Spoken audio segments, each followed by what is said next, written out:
Hello everyone and welcome to another video with me on Berets, and today it's Friday, end of a long week and right before a weekend, and also thinking about other videos that I need to make that I probably won't get time tonight and possibly won't get time tomorrow. Might not be till Sunday when I get to do some of the recording that I have in a little bit of backlog and remission. Some Brave Exvius stuff, some Epic 7 stuff, some Hearthstone stuff, all things I need to do at some point in time. But today we're going to be taking a look at Elnath. Elnath has been added to the JP side. He is what I would assume is going to be the first of a series of Brave Exvius units, which will be based on the 12 weapon trials. So let's get some music and talk about him. And for the point of this video, I'm only talking about Elnath, the 4-star character. I've already talked about the TMR and the free 3-star unit in the previous video. And you know what? I mean, there might be some interesting stuff there, so if you're really interested in checking those units out, do it. They have some really nice animations, but other than that, TMR is basically kind of it. Alda, for anybody just who really wants to know what Alda's TMR is, it is, waiting for it, wait, where did it go? There it is. An accessory, 40 attacks statted, as well as 30% extra attack, so a fair amount of attack stat towards your character is pretty darn good, nothing to complain about. You get it? Cool. It's pretty high tier accessory. Alright.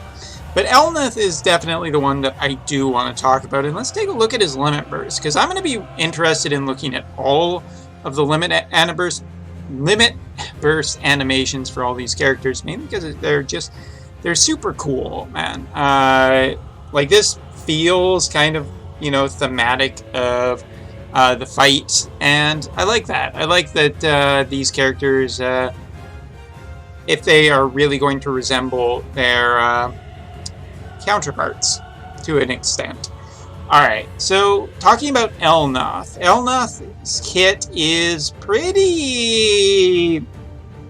well, I mean, going into these review sort of lookovers or whatever I'm going to call these videos, I mean, you have to remember that while the characters are good, unless they are a Summon Festival character, don't expect them to be meta-breaking or the next tier of characters, anything like that. They are perfectly competent characters in what they do, and Elnath is that to me. I mean, Elnath is a really kind of neat DPS, starting with his limit burst.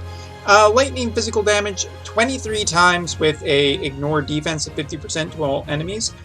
Decrease lightning resistance for 120% for 3 turns to all enemies, and recover 120 MP to the caster.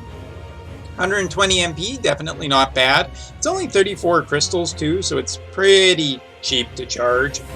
Lightning damage with strong lightning debuff is good too. Big thing that gets increased here is just the lightning resistance debuff. So getting it to level 30 probably going to be pretty important, because this guy is all about lightning. And looking at his stats, just to take it back a bit, a 208 base attack for basically what is a true dual wield character, which is what Elnath is. 208, pretty nice base attack stats, 65 extra points put in. Defense and spirit don't feel overly amazing, but he's got a pretty nice amount of HP too, so there's, you know, some good stuff there. Also, his class is a machine. That's kind of cool, as it feels like there's always humans. Weapons are basically, I do believe that is the sword. Yeah, swords, hammers, spears, projectiles, flails, and fists. Armor is pretty good. You have heavy armor, light armor, clothes, helmets, as well as hats. So, I guess you can't equip a heavy helmet. Maybe the machine parts get in the way. Now, looking at his passives, he has HP boost, he has resistance to sleep and disease of 100%, he has natural dual wielding, again, we're getting into that dual wielding thing, more HP and MP, starts with a ability cast at the beginning of battle, we'll talk about that, That ability at the start of battle, I do believe, is just double checking.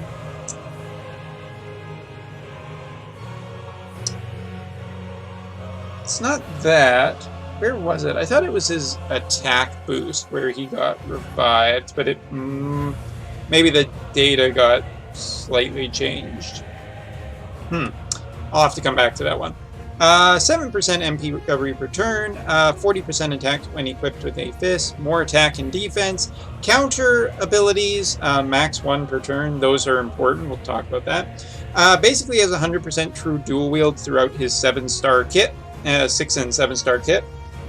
Limit burst fill rate of 50%, increase attack and spirit by 40%. He has the chain cap modifier, which is pretty good, as well as that will help dish out a lot of extra damage.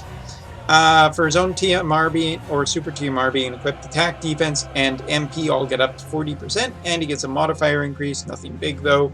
Increase attack and HP by 30%, autocast something at the start of battle or being revived. This is the ability I was talking about. MP 20%, and limit burst damage up an extra 30%, and an increased modifier to one of his abilities. The thing that is classed at the start of battle is kind of interesting because it is, well, it's basically a boost to him. Oh, yeah, it's a boost in that he can evade 1 physical attack for any number of turns. So, you know, if he gets knocked down, he gets back up again, and you're going to knock him down for at least 1 hit. Kind of an interesting little ability to bounce back with. His counters are really important for him because they basically unlocks his triple cast for 1 turn.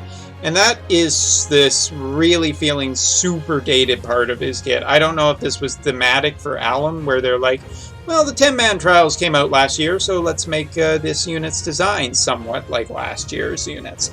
Triple cast being unlocked through counters, even if the counters are at a 50% chance, is not a overly great feeling and not something I would ever want to depend on when it only unlocks it for 1 turn. I mean, if Elnath can take a whole bunch of hits and still get his counter off consistently, I don't know if I like the coin toss as much as I like just some of the newer units who use an ability, get some kind of boost, and also get triple cast for a number of turns. So, feels a little dated for the current types of units that are out there.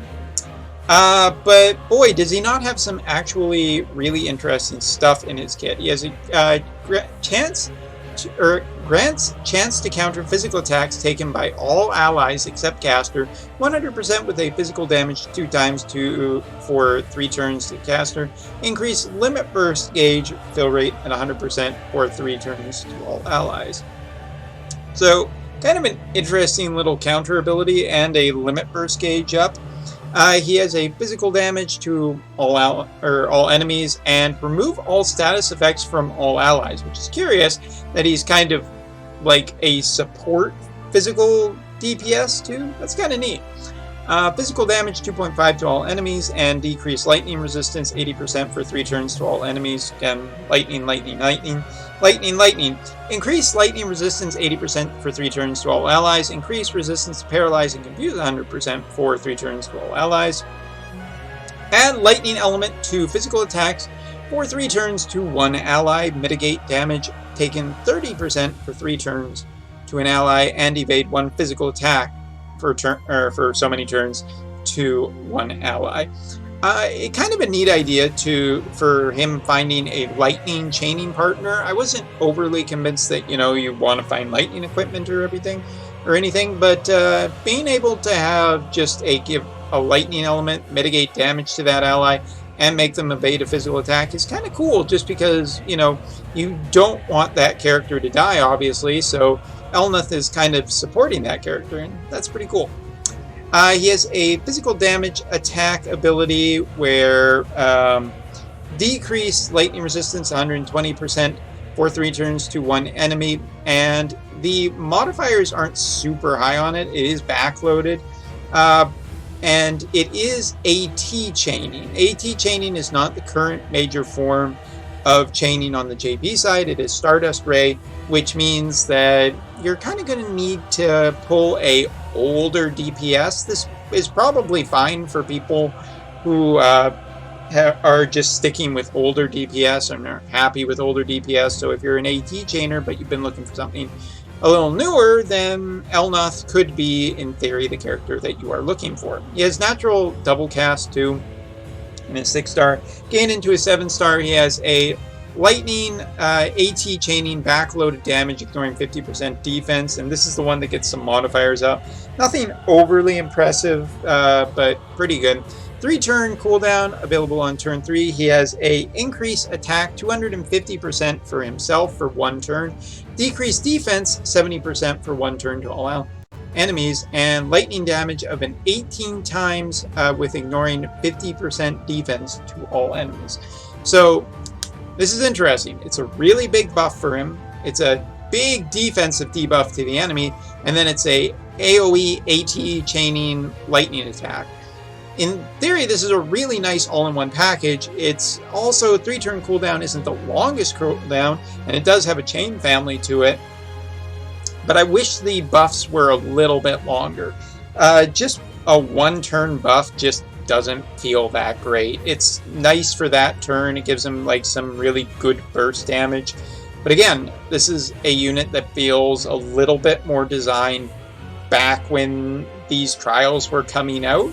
And maybe that was the plan at one point, but the kits just doesn't feel overly impressive.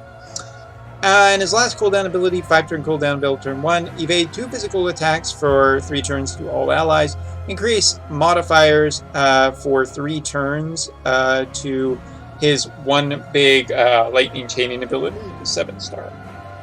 Now, again, while this buff to his chaining ability cannot be dispelled, I really, really wish that it was permanent. Again, we see characters, even like Bart, who's pretty old on the JP side at this point, who had permanent buffs to himself. This feels really last year in terms of design. So Elnath ends up being this character that is kind of this neat little support AoE Mirage. I mean, in terms of like DPS that can give Mirage to the party, I mean, he has just pretty spammable AoE Mirage, which is really just nice to have. No complaints whatsoever. His chaining family isn't bad per se. It's just, you know, not the current chain family, so current, more recent chainers are just not going to fit with him. He can give the lightning element to a partner chainer, and I think that's probably really great, as well as giving his partner chainer some survivability. He really ended up being a neat little true dual wield with the chain increase and everything. You shouldn't expect him to be OP or meta breaking, but given what Alum is putting out in terms of step-up banners and just the Elnath bundle, it's very clear that this is not a high-value banner for Alum, and they didn't intend him to be an overly powerful character. You really have to pay more for those overly powerful characters nowadays. So there's the Elnath bundle, which is only 5,000 Lapis, 10+1 with a guaranteed 5-star Elnath. I don't know why they just don't give you a guaranteed 7-star Elnath at this point. Might as well, if you're really trying to get those people. Anyway, and a step up that is max 3 steps, 20,500 Lapis, where at the end you're guaranteed an Elnath. Just a whole bunch of multiples with some increased rates along the way. But, I mean, if you're really looking to spend money, this is probably not the banner. If you are looking just to get Elnath as a collectible unit, I mean, he is not a fest unit, so you can see him. Maybe you're looking to you're going to start your collection of all the 12 chamber of weapon trial thingy. So tired at the end of this week. Anyway, so there is some good stuff here with Elnath. I think he's a overall pretty cool character. I like his animation. I like his sprite. I think that he is on a solid enough banner in terms of looking for value. But it is definitely a kit that feels more akin to last year rather than the stuff that we are currently seeing on the JP side. So, yeah, like him, cool, but he isn't going to power creep anybody anytime soon. But hey, there's always enhancements. So that's all for this video. See you next time.